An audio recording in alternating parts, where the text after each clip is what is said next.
Hi, Lauren here. First off, I have to say a huge thank you to everyone who commented on my side effect video and said, "Honey, this ain't right."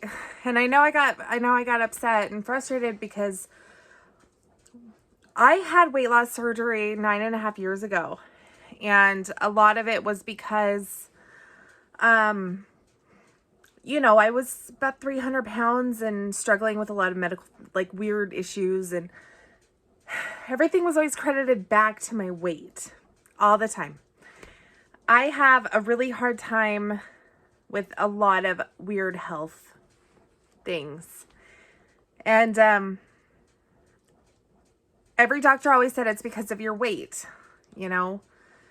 So I had weight loss surgery and I lost the weight, and then all these weird medical issues that were coming up, I was told, well, it's because you had weight loss surgery. And then I make a video about all of my weight loss surgery side effects, and y'all are like, "Honey, that's not right." And I'm sitting here going, it's been 9 years of doctors telling me that's what it is. It has to be right. Well, it's not. And thank you to the YouTubeverse or whatever. You guys have helped me get a diagnosis. I was going to document more of the process, but it was actually really, really time consuming and stressful. In the midst of going to the doctors, getting tested and everything, I got married. I married the most amazing, handsome man on the planet. His name is Jordan, and he is a lovely, wonderful human being, and I am madly in love with him, and he's very good looking and very supportive and so loving, and honestly, I just couldn't be happier with him. Yeah, he's just fabulous. Maybe one day he'll actually make a video with me. That would be fun. No, it wouldn't. He's weird. Anyways, so here's what it is. My side effects were ranging from minuscule to huge. Number one, temperature deregulation. My shirt, yes, I'm cold. Me, 24/7. Yes, I am always cold. I am. I always thought it was because of my weight loss surgery, but guess what? It's not. And when I'm hot, when I get hot, if I'm in a hot tub, if I'm in the, hot pools or the hot springs, if it's hot outside, hot water mostly, bathtubs, any hot water, I pass out. I always thought I fell asleep. No, it's fainting. It's just a slow fainting. I have fatigue. Extreme, horrible amounts of fatigue. I am always tired. And when I say I'm always tired, it's not a little bit tired. It's, 400 to 500 milligrams of caffeine does not wake me up. B12, might as well just, be chewing on a Flintstone vitamin. I literally got put on Adderall and was still tired. I started having heart palpitations. They were not normal. My doctors previously kept calling them panic attacks. I kept being told I had anxiety, and I don't. I have insomnia. I have restless leg syndrome. I have reflux. I have stomach issues. I have dumping syndrome. I do have a hiatal hernia. That's from the surgery. And, the scar tissue in my esophagus. I did again get my esophagus stretched back out. I can't remember the procedure. It's like a 3-part word and it's so long. So throughout this whole process, I found out that my sister had been struggling with some medical conditions, and she was pretty sure she knew what she had. EDS, I believe it's like Ehlers-Danlos syndrome. EDS, whatever. My sister is completely sure she has EDS, but no doctor will listen to her. And she's in extreme amounts of pain. A lot of my symptoms are similar to hers, just not as extreme. I have severe back pain, legs issues, neck pain, headaches, nausea. I have a lot of similar issues, just not to the extreme she has them. And she was like, Lauren, you should get tested for EDS. And it's not very easy to get a doctor to test you for something that there's no test for. I mean, yeah, I can like, bend my thumb all the way down, and like most people can't. I joke about that. That's not as extreme as some people, but it's one of those things where like being able to like bend your fingers all the way back, like, I don't know, it's just one of those things. I always thought I was just, flexible. Apparently it's not flexibility. Anyways, in researching EDS, I stumbled across POTS, postural orthopedic tachycardia syndrome. Correct me if I'm wrong, because I'm new here to this environment. I read about POTS, and suddenly it was like night and day. And I realized that I'm going to cry. Oh my gosh. I found a name for everything I deal with literally on a daily basis. And while it's not as debilitating for me as it is for some people, it does affect my day-to-day life. It does make life harder. But getting doctors to listen to me became very difficult. I started seeing my primary care physician to get referrals, and he kept telling me it was just anxiety. And so I was sent to see a psychiatrist. I fought the psychiatrist for 2 years. Like, I fought against seeing one. I'm drink some tea. I fought against seeing my psychiatrist for 2 years. And then I finally broke down and I went. And I was like, fine, if you guys want to, say it's anxiety, then I'll just go prove you wrong. And that's what I did. I went and saw a psychiatrist. He's a lovely, lovely doctor.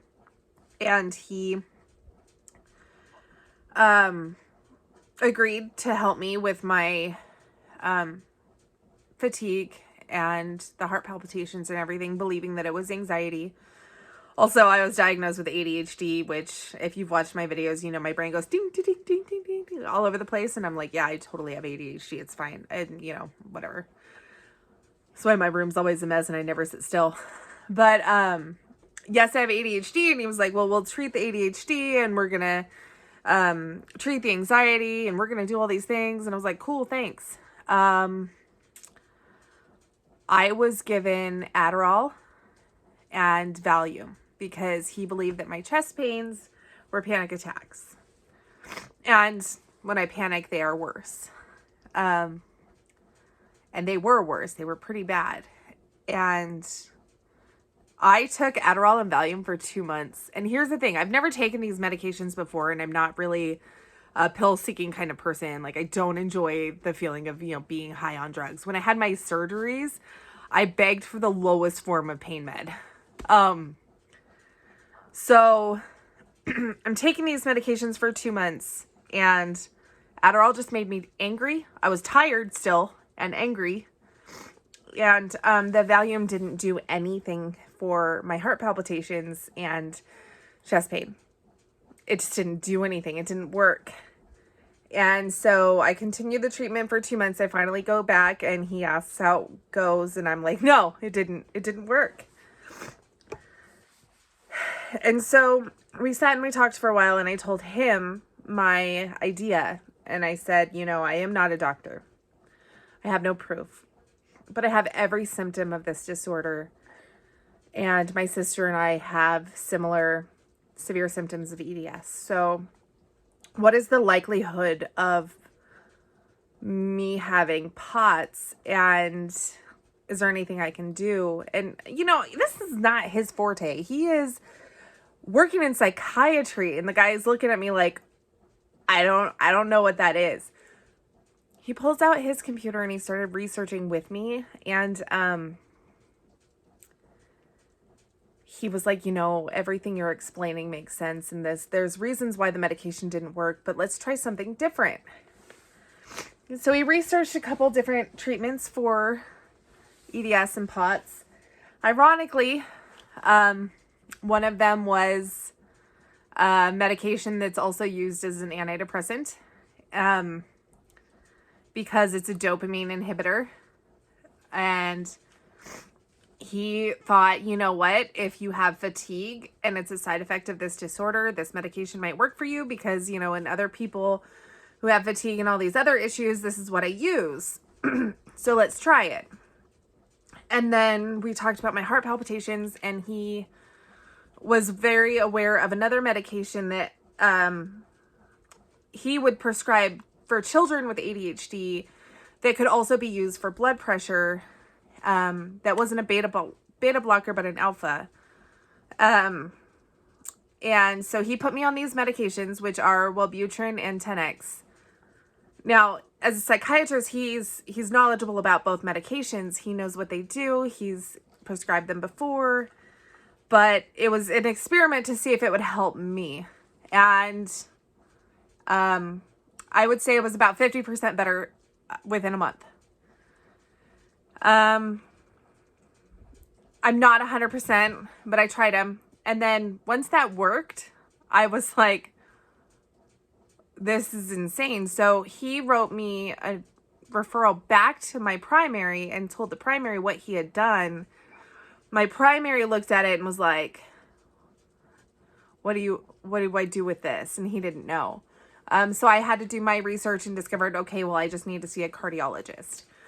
Unfortunately, getting him to give me a referral to cardiology proved to be very difficult. He did not believe that I needed that. So I live in a small town. There's a lot of people, and I wiggled my way into a referral with cardiology. It's all about who you know here. And I knew the right person, and she made some phone calls, and they made some phone calls, and some nurses made some phone calls to each other, and we finally got the referral signed off on, and I got to see a cardiologist. Unfortunately, the cardiologist I saw pretty much accused me of being a hypochondriac. He was one of those doctors that was like, don't you dare walk in here with a stack of papers telling me what's wrong with you. And that is exactly what I did. Was I walked in with a stack of papers, a list of my symptoms, and a stack of papers as to why I believed I had POTS. Apparently that was offensive to this first doctor that I saw, which I understand. Like, some people have that weird thing about, this is my job, not yours. But also, it's my body, not yours, and I know it better than he does. So, you know, hey, whatever. I asked him if I could do a tilt table test, because that is the ultimate way to diagnose POTS. And he said, first I'd like you to do all these other tests. So I ended up doing, I did some blood work. I did a sleep study. I did an echo. I did an EKG. I did a stress test. Did I say sleep study? I wore a heart monitor for 2 weeks, which sucked because I was wearing it during the 4th of July. And like, it was so hot, and I was camping and sweaty, and it was all taped to my chest, and it was just terrible. Riding on a boat with a heart monitor on that you can't get wet really sucks. And I did every test he asked of me, and yes, I had tachycardia syndrome or symptoms, and yes, I had, you know, mild issues. They discovered that my heartbeat does some really weird stuff along with my breathing, and, you know, there's just a little bit of discrepancies, but nothing that was serious enough to say there was an issue with my heart. And I was like, well, I wasn't saying there was an issue with my heart. And he was like, well, you said you were having palpitations and you're not. I'm like, well, no, I am. Feel it. I even pressed the button whenever it happened, and, you know, whatever. So, when it came to the tilt table test, he refused to do it. Said that there wasn't enough evidence to do it. And then when I fought that, I was told that the hospital would no longer be allowing tilt table tests, and I needed to drop it. This is funny because I don't like telling people how I fought the medical system, but I did. And he, well, interestingly enough, I do a lot of participating in community events and volunteering, and I'm in a leadership group that, you know, does a lot of really cool stuff with other business leaders in the area. I'm very involved in the Chamber of Commerce and a lot of nonprofits in my community. So I was on a retreat and sitting on a bus next to a woman who I couldn't remember what she did for a living, but she's amazing. She's the sweetest woman I've ever met. When it comes to being caring about other people. I mean, she's badass, straight up badass with her life. Oh, when she talks about her life and what she's done, I'm like, oh my gosh. But she's so caring, and we were talking, and I was telling her about my issues and how I thought they were from weight loss surgery, but there's a possibility it might be something else. But I mentioned to her that I was having trouble finding a cardiologist who cared, and it just so happens that she worked at the hospital in administration and knew the director and the administrator over cardiology, and she pulled out her cell phone and she called him. And I told him what had happened. He told me it was unacceptable. And within 3 days, I had a call from the lead doctor of cardiology and a new appointment. I went in, I saw him. He went over everything and agreed that I likely had some sort of autonomic dysfunction and I needed a tilt table test. I did end up, but he also wanted me to see a gastroenterologist, and my gastroenterologist wanted me to see a nutritionist. He wanted me to see a pulmonologist, and there was just this list of doctors I needed to also see, because if it came back that I did have a autonomic dysfunction and I needed to take a beta blocker, I needed approval from other doctors, because, you know, it's not an easy drug, I guess, to take. So I saw the gastroenterologist, where I ended up having my esophagus stretched out again. I had a biopsy done because of some nodes growing in my stomach. There is some kind of stomach irritation. I got some medication for dumping syndrome because mine's a little more severe than most people. I got new reflux medication. Oh my gosh, like I'm on so many pills now, it's ridiculous. I gotta like sit down once a week and like put them in the little things. Anyways, so I saw him, tried to talk to a nutritionist, but they don't understand when you say that you had weight loss surgery and the reason you're seeing them is for something different, because whenever you tell someone I had weight loss surgery, they automatically assume you still have an eating issue and they just need to educate you on healthy eating. And mine was, I needed to talk to someone about dumping syndrome and how to identify and minimize the issues with my dumping syndrome, because at this point there's no pattern. I can get dumping syndrome from eggs. I can get it from bread. I can get it from candy. You know, Halloween just passed. I can get it from ice cream, and then the next time I eat ice cream, I don't get it. So it's one of those weird, like, ranch dressing can give me dumping syndrome, but I can't eat anything dry or else it gets stuck. So I have to have condiments, and it's just one of those things where it's so all over the place that I needed to talk to a nutritionist. And then my pulmonologist, I had to do a bunch of breathing tests and x-rays and stuff. I am still waiting to see the pulmonologist, interestingly enough. But I did the tilt table test, and I will tell you, it is the worst thing I've ever had to do with the doctor, and I've given birth without medication. That sucked, but this tilt table test was brutal, which is funny because if you research what a tilt table test is, if you don't have an autonomic dysfunction, you're like, that doesn't seem painful. And by the end of it, I was crying hysterically, begging for them to lay me back down. And afterwards, he said, you know, well, you didn't faint, so it's obviously not that bad. And I laughed and said, well, I'm on medication for my blood pressure, so I'm not going to faint. And he was like, oh, well, you're right. Okay. I was diagnosed with an autonomic dysfunction or dysautonomia.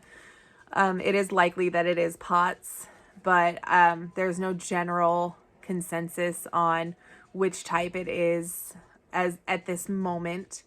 The treatment is a beta blocker. They would like me to be on propranolol, but again, I need approval from my pulmonologist because I do have severe asthma, and there is a chance that it'll slow my breathing. So there you have it. That's been the last year of my life almost. I've been working on this since, December of last year, and it is now November. So yeah, it's been a year of trying to understand what's going on within my body.